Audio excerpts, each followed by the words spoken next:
સમગ્ર ગુજરાતમાં આઝાદી અમૃત મહોત્સવ ઉજવાઈ ગયો। ટ્રિપલ એન્જિનની સરકારો ચાલી રહી છે, તેમ છતાં પણ અહીંયા વિકાસથી વંચિત ગામો જોવા મળી રહ્યા છે અને તે પણ મજબૂરીમાં આ નદી જીવના જોખમે પસાર કરતા ગુજરાતીઓ જોવા મળી રહ્યા છે। ગુજરાત આમ તો વિકસિત કહેવાય છે, પણ છતાં પણ કેટલાક અંતરિયાળ વિસ્તારો છે કે જ્યાં સુધી હજુ સુધી સરકાર પહોંચી ન હોય તેવું જોવા મળી રહ્યું છે। ત્યારે વાત કરીએ બનાસકાંઠા જિલ્લાના દાંતા તાલુકાની, કે જ્યાં જીવના જોખમે નદી પાર કરવા માટે લોકો મજબૂર બન્યા છે અને મજબૂરીમાં નદી પસાર કરવી પડે તેવી પરિસ્થિતિ નિર્માણ પામી છે અને તેના માટે જવાબદાર કોણ તેવા અનેક સવાલો પણ ઉઠી રહ્યા છે। દાંતા તાલુકાના મંડારાવાસ ગામના લોકો આજે પણ આધુનિક સુવિધાઓથી બિલકુલ વંચિત છે અને જીવન તેઓ જીવી રહ્યા છે।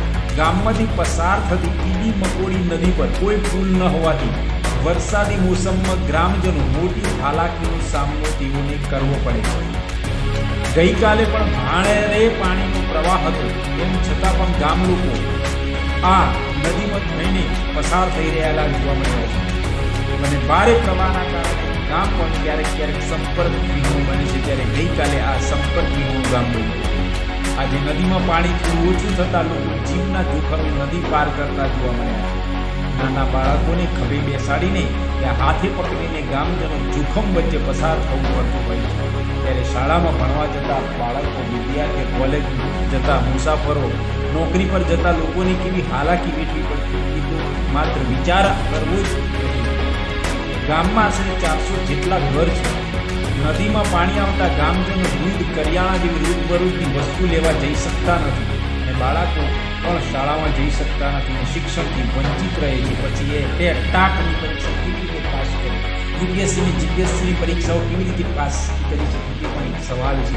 જો શાળામાં જ ન જઈ શકતા હોય અને પ્રાથમિક શિક્ષણ જો કાચું રહી જતું હોય અને તે પણ પુલના કારણે, જો પુલ ન હોય જેને લઈને બાળકોનું શિક્ષણ પણ બગડતું હોય છે, ત્યારે ફરીથી ભણવા નથી મળતું। લોકોએ અત્યારે સ્વ ખર્ચે ફંડ એકત્રિત કરીને નાનું પુલિયું બાંધ્યું હતું, પરંતુ ભારે વરસાદના કારણે એ પણ ધોવાઈ ગયું।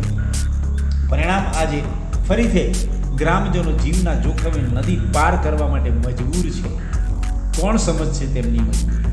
ગ્રામજનોના જણાવ્યા પ્રમાણે અનેક વખત પ્રશાસન પર રજૂઆત કરાઈ છે, પરંતુ પ્રશાસન તરફથી કોઈ જ પગલાં લેવામાં આવ્યા નથી। તે પણ આઝાદીના અમૃત મહોત્સવ અને 78 વર્ષ પૂર્ણ થયા છતાં પણ આ ગામ હતું ત્યાંનું ત્યાં જ છે। હાલ પણ ગ્રામજનોમાં નારાજગી છે, તે સ્પષ્ટ જોવા મળી રહી છે। આ વખતે રસ્તો ને પુલ નહીં બને તો સરકારને એટલે કે વોટ નહીં આપે તેવી તેમણે ચીમકી પણ ઉચ્ચારી છે। આવી પરિસ્થિતિ અને આવા ગામડાઓ ગુજરાતમાં પણ છે કે જ્યાં વિકાસથી વંચિત છે અને સરકાર ત્યાં સુધી હજુ સુધી પહોંચી નથી અને સરકારની આ ઘોર બેદરકારી વહીવટીતંત્રની જોવા મળી રહી છે। ત્યારે આવી પરિસ્થિતિમાંથી લોકો કેવી રીતે બહાર આવશે તે એક સવાલ છે।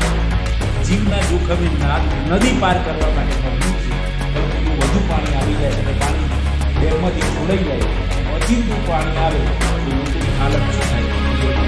પાણીની સામે લોકો મજબૂર હોય છે, પણ તેમ છતાં મજબૂરી વેઠી પોતાના જીવન જરૂરિયાતની વસ્તુઓ જરૂરિયાત પોષવા માટે નદી પાર કર્યા વગર છૂટકો જ નથી। નદી ન પાર કરે તો સંપર્ક વિહોણા રહે છે। આમ ઓછું પાણી થાય ત્યારે તેઓ પસાર કરે છે, તેઓ માત્ર ઘરમાં જ રહે છે, પોતાના કામમાં જ રહે છે। 400 જેટલા ઘર હોવા છતાં પણ ઈડી મકોડી નદી પર લોકો વેઠી રહ્યા છે। હાલાકી ક્યારે દૂર થશે તે જોવાનું રહ્યું। जी मुकेश कुमार मुबड़िया है, जो मंडराव बोडेला का रहने वाला हूँ। अभी तक मेरा ये मंडरावास फलिया है मेरा। यहाँ से ये 5-6 दिन से ये दिक्कत है। हमने ये संदा इकट्ठा करके ये पुल बनवाया था। ये भी ये बारिश के कारण यहाँ से आप भी देख सकते हैं कि यहाँ से टूट गया है, तो हम संपर्क विहीन हो गए हैं। यहाँ से हमारा ये बच्चे जो ये स्कूल जा रहे हैं या ये दूध भरवाने के लिए हम डेरे जाते हैं या आटा पिसवाने के लिए हम गांव में जाते हैं। हमारे यहाँ 400 घर है, लेकिन उस पार कुछ नहीं है। जो है सब कुछ नदी के उस पार है। हमारे यहाँ से जाने के लिए दांता जाना है या कुछ भी कहीं गांव जाना है साहब जो करियाना वो क्या वो करियाना लेकर जाना है तो भी हमको ये नदी से गुजरना पड़ता है, तो ये नदी पार करके हमको आना पड़ता है। यहाँ से देखते तो हमने हमने चंदा इकट्ठा करके अभी तक बनवाया था, वो भी हमारा बिखर गया था। आप क्या चाहते हैं सरकार को? क्या सरकार को हम ये चाहते हैं कि एक बार हमको पुलिया या पुल बना के दे दे।